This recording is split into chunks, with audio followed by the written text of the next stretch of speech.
Hermanos y hermanas, lo que está a punto de descubrirse en este video podría cambiar completamente su comprensión de la fe católica para siempre.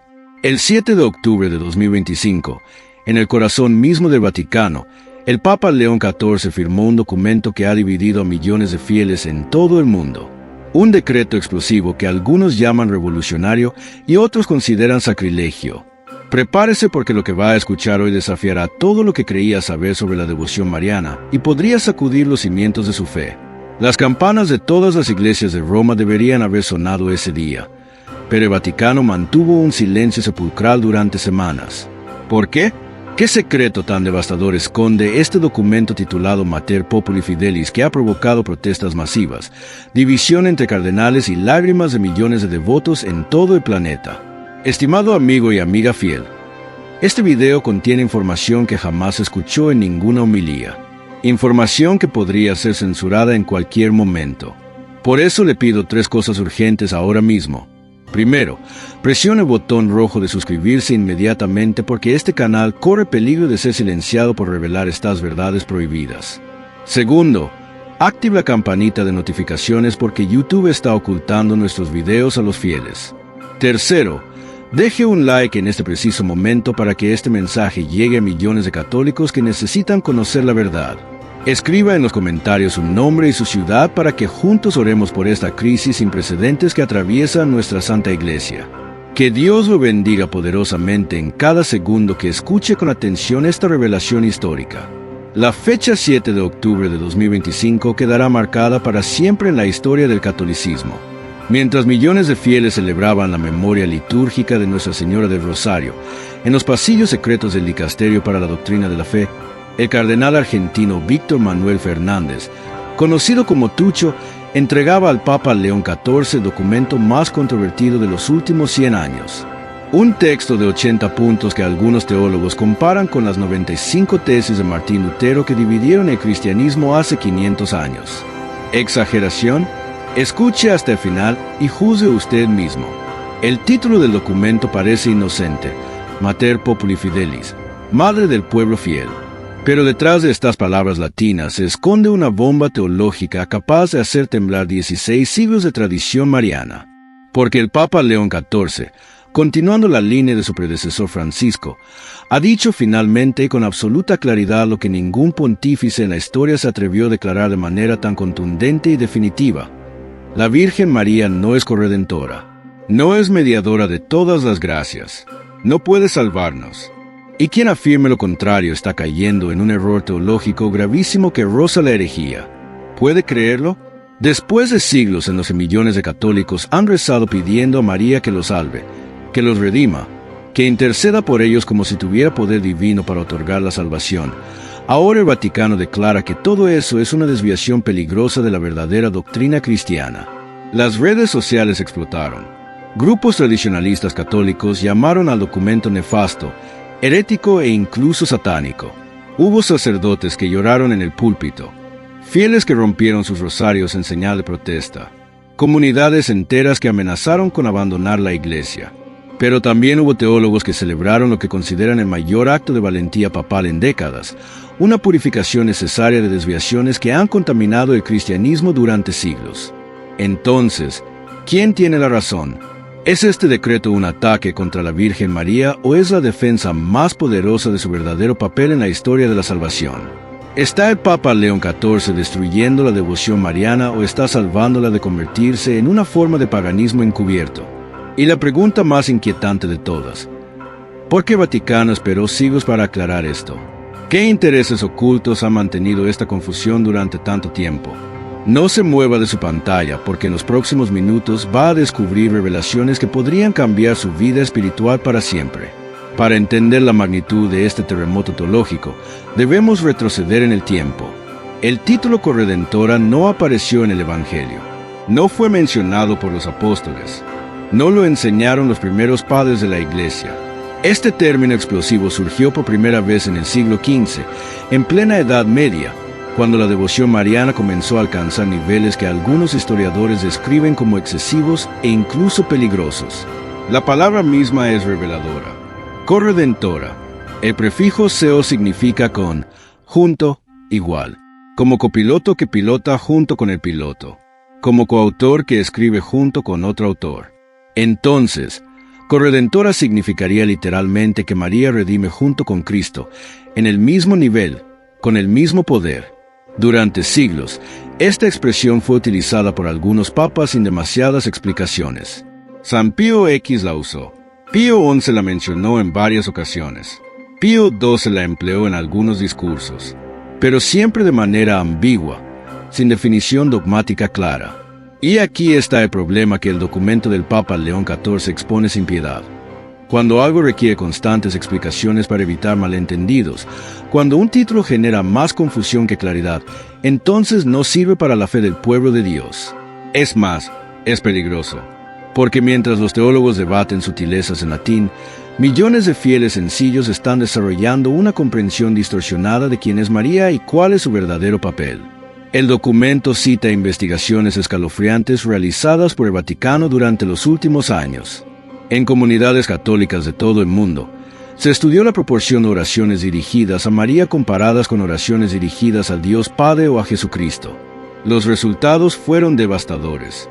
En algunos lugares, la proporción era de 10 Ave Marías por cada Padre Nuestro, 10 peticiones a María por cada petición al Creador del universo, como si María tuviera más poder que el propio Dios, como si fuera más accesible que Jesús, como si fuera una alternativa necesaria ante la supuesta insuficiencia de la misericordia divina.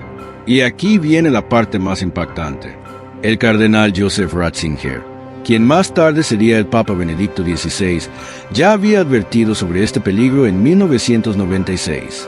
Como prefecto de la Congregación para la Doctrina de la Fe, recibió una petición del movimiento Vox Populi Mariae Mediatrici que solicitaba proclamar un quinto dogma mariano: declarar oficialmente a María como corredentora y mediadora de todas las gracias.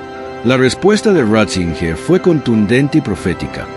La fórmula corredentora se aleja demasiado del lenguaje de las Escrituras y de los padres de la Iglesia. Provoca malentendidos graves. La palabra oscurece el hecho de que todo procede de Cristo. María es lo que es gracias a Él, no junto con Él. Pero la presión de los grupos maximalistas marianos era inmensa. ¿Quiénes son estos maximalistas? Son aquellos sectores dentro de la Iglesia que, en su devoción exaltada a María, han cruzado la línea invisible que separa la veneración legítima de la práctica idolátrica. Son quienes colocan imágenes de María 3 veces más grandes que el crucifijo en las iglesias.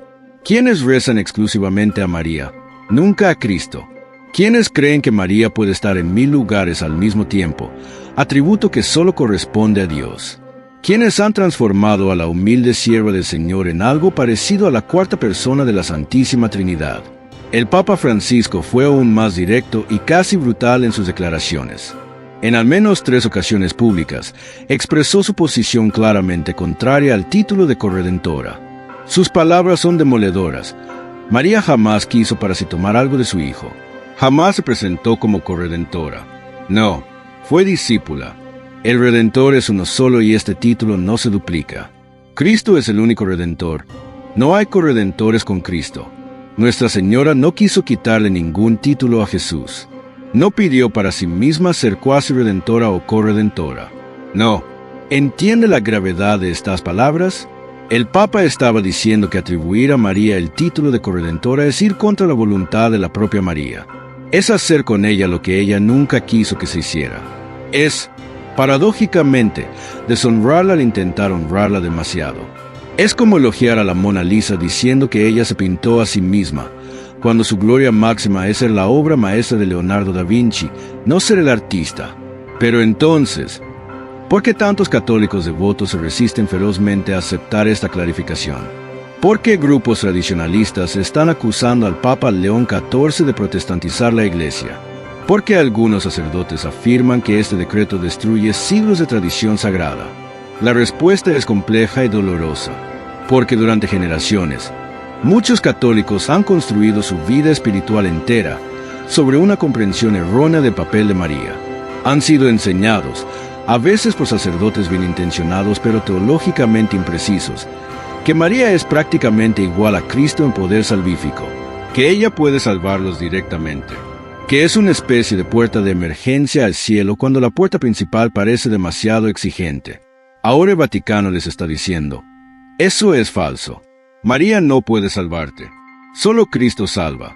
María puede interceder, puede rogar, puede mediar, pero quien concede la salvación es únicamente Jesucristo. Es como la diferencia entre un abogado y un juez.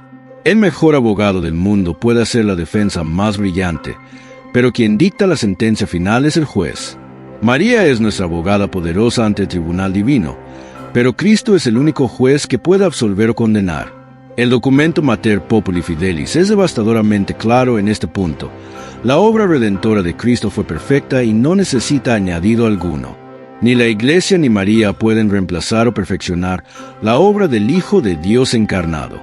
El sacrificio de la cruz presenta una satisfacción sobreabundante e infinita.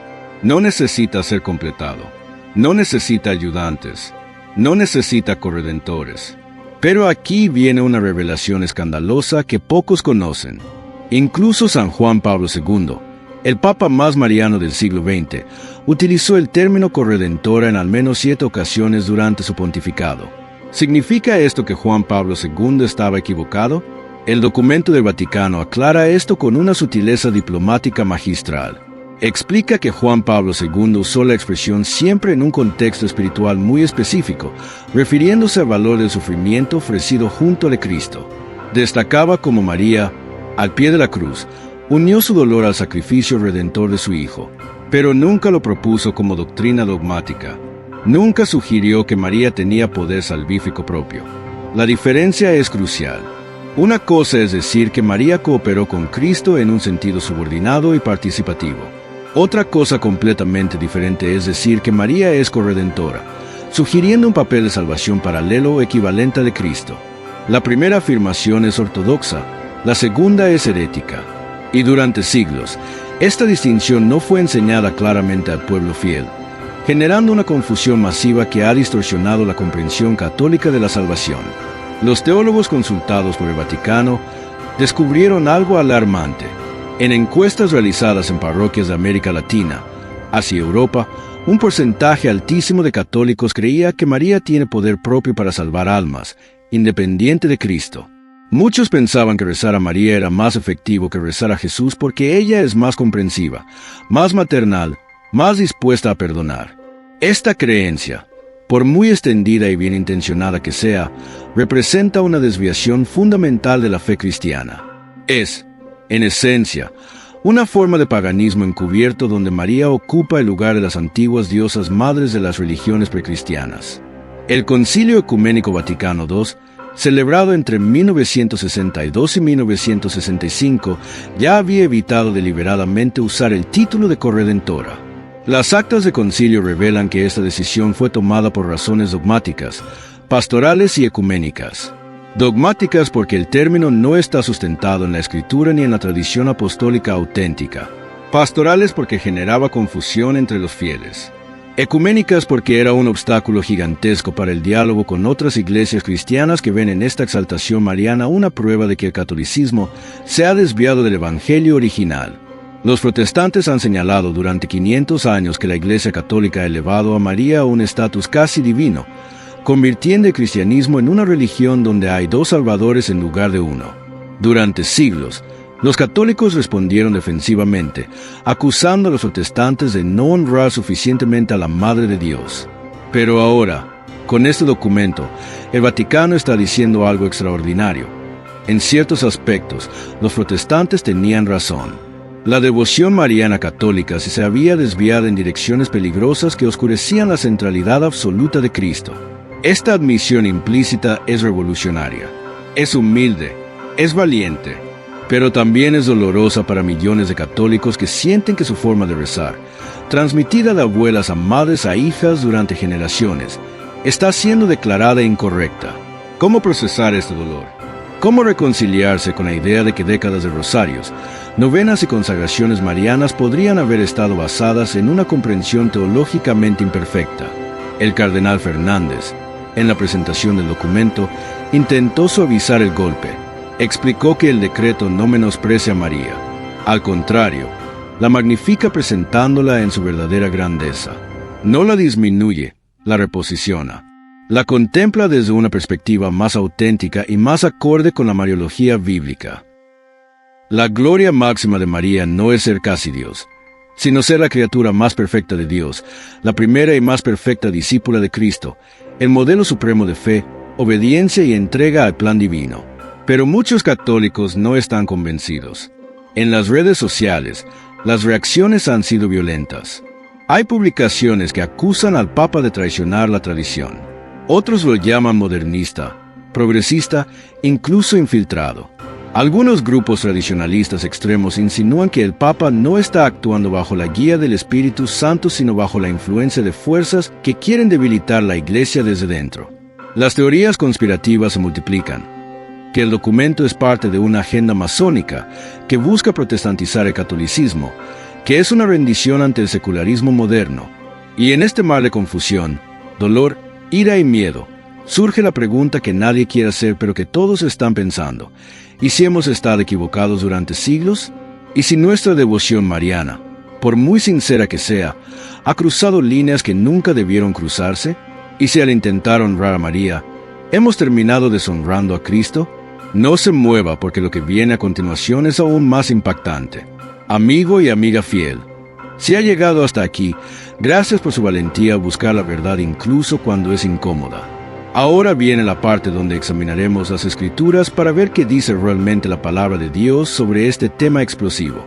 Porque al final, la pregunta fundamental es: ¿está el Papa León XIV inventando una doctrina nueva o está recuperando la enseñanza original que fue olvidada o oscurecida con el paso de los siglos? Antes de continuar, le pido por favor que deje un like en este video ahora mismo. Necesitamos que este mensaje llegue a millones de personas que están confundidas por desinformación en redes sociales. Un simple like puede hacer que YouTube muestre este video a cientos de miles de católicos más. Hágalo ahora. Toma solo un segundo y puede cambiar la vida espiritual de alguien que está perdido en la confusión. El documento Mater Populi Fidelis dedica páginas enteras a fundamentar bíblicamente cada una de sus afirmaciones. Y aquí viene algo sorprendente para muchos.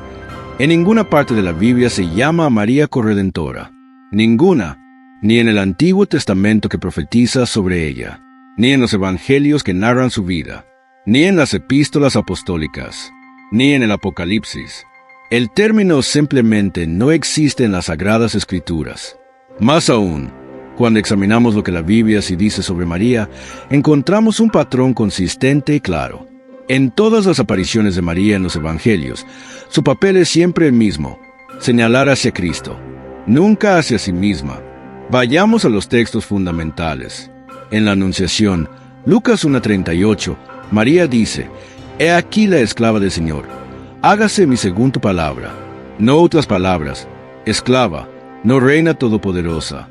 Hágase mi según tu palabra, no según mi poder.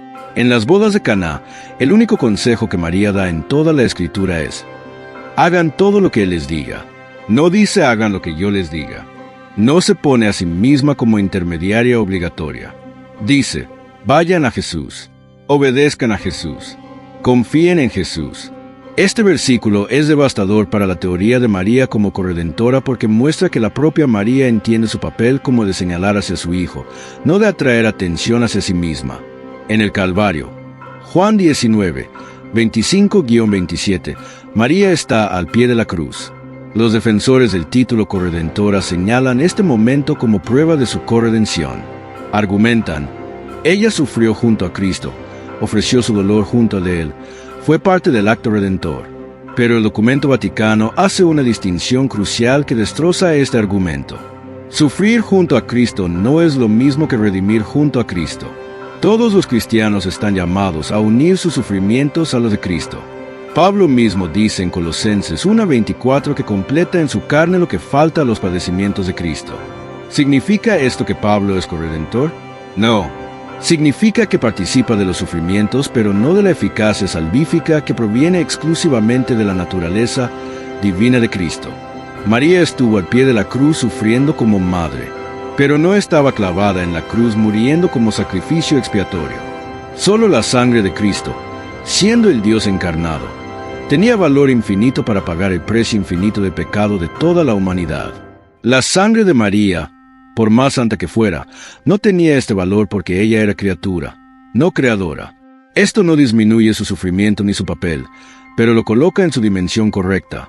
Participación subordinada, no acción salvífica autónoma. El Nuevo Testamento es contundente sobre quién es el único Salvador. Primera de Timoteo 2:5, un versículo que el documento cita prominentemente. Hay un solo Dios y un solo mediador entre Dios y los hombres, Jesucristo hombre. Uno solo. La palabra es clara e inequívoca. No dice hay un mediador principal y varios auxiliares. No dice Cristo es el mediador mayor y María la menor. Dice un solo. Periodo. Hechos 4:12 es igualmente definitivo. En ningún otro hay salvación, porque no hay otro nombre bajo el cielo dado a los hombres en que podamos ser salvos. Ningún otro nombre. No dice el nombre de Jesús y el nombre de María. Dice un solo nombre, Jesús. Efesios 1:7 declara, en Cristo tenemos la redención mediante su sangre, el perdón de los pecados. En Cristo. No dice en Cristo y María. En Cristo solo. Pero entonces surge la pregunta obvia. Si la Biblia es tan clara sobre esto, ¿cómo es posible que millones de católicos durante siglos hayan creído algo diferente? La respuesta está en cómo la tradición, cuando no es cuidadosamente examinada y purificada a la luz de las Escrituras, puede desviar la fe en direcciones peligrosas. El documento Vaticano reconoce implícitamente que la Iglesia permitió durante siglos que se desarrollaran interpretaciones y prácticas devocionales que no están respaldadas por la revelación divina. Los padres de la Iglesia primitiva, aquellos hombres santos que vivieron en los primeros siglos del cristianismo y cuyas enseñanzas son fundamentales para entender la tradición auténtica, nunca llamaron a María corredentora. San Agustín, San Jerónimo, San Juan Crisóstomo, San Ambrosio, ninguno de estos gigantes de la teología cristiana usó ese término. ¿Por qué? Porque entendían perfectamente lo que el Concilio de Éfeso en el año 431 definió. María es Theotokos, Madre de Dios. Pero eso significa Madre de Dios en su naturaleza humana, no Madre de la divinidad eterna que existe desde siempre. El Concilio de Éfeso es crucial para entender esta cuestión. Cuando la Iglesia proclamó a María como Madre de Dios, no estaba diciendo que María dio origen a la segunda persona de la Trinidad. Eso sería un absurdo teológico. La segunda persona de la Trinidad, el Logos divino, existe desde toda la eternidad pasada. No tiene principio. Lo que el concilio afirmó es que cuando el Logos eterno se hizo carne en el vientre de María, ella dio a luz a una persona divina en su naturaleza humana. Ella es madre de la persona completa de Cristo, que es divina, pero no es generadora de la divinidad que esa persona poseía desde siempre. Esta distinción es sutil pero vital. Y cuando esta sutileza no se explica correctamente al pueblo, surge la confusión. Muchos católicos sencillos oyen Madre de Dios y piensan que María tiene un poder casi ilimitado porque es la Madre del Todopoderoso.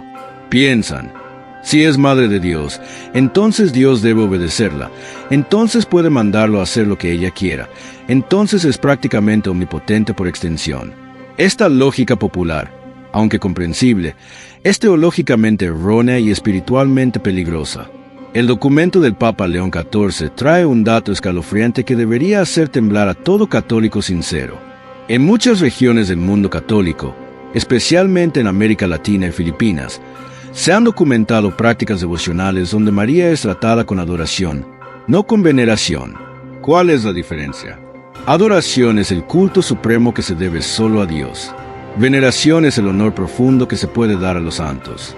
La Iglesia siempre enseñó que a María se le debe hiperdulía, un tipo especial y superior de veneración por ser la Madre de Dios, pero nunca latría, que es el término técnico para adoración divina.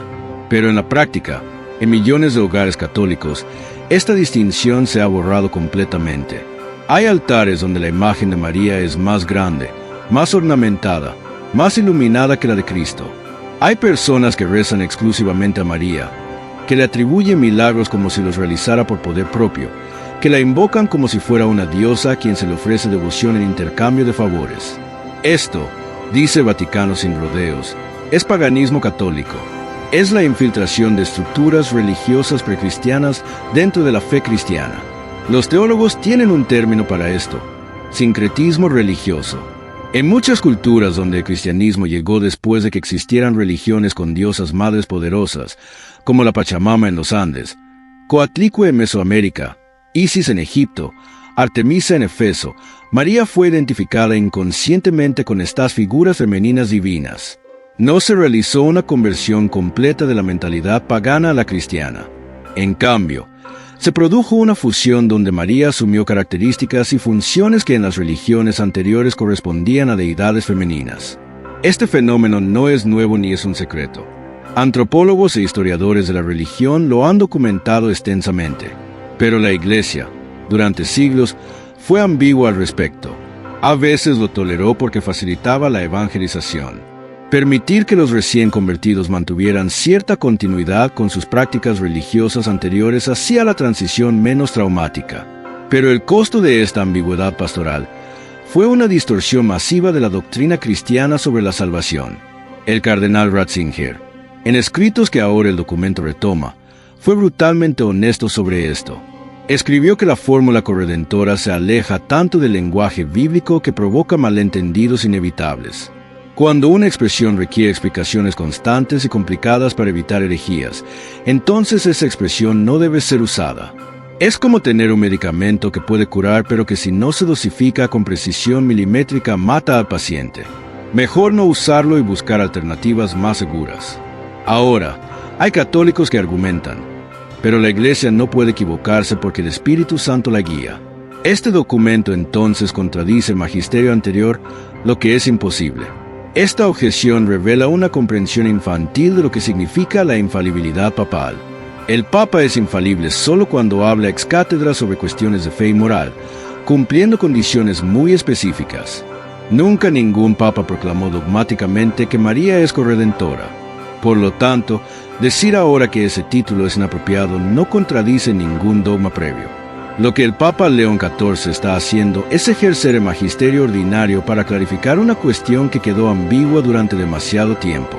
Está realizando lo que los teólogos llaman desarrollo doctrinal, que no significa inventar doctrinas nuevas sin explicitar con mayor claridad lo que siempre estuvo implícito en la revelación pero que fue oscurecido por malentendidos populares.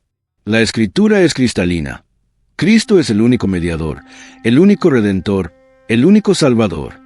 Colosenses 1, 19-20 dice, porque en Cristo quiso Dios que habitara toda la plenitud y por reconciliar consigo.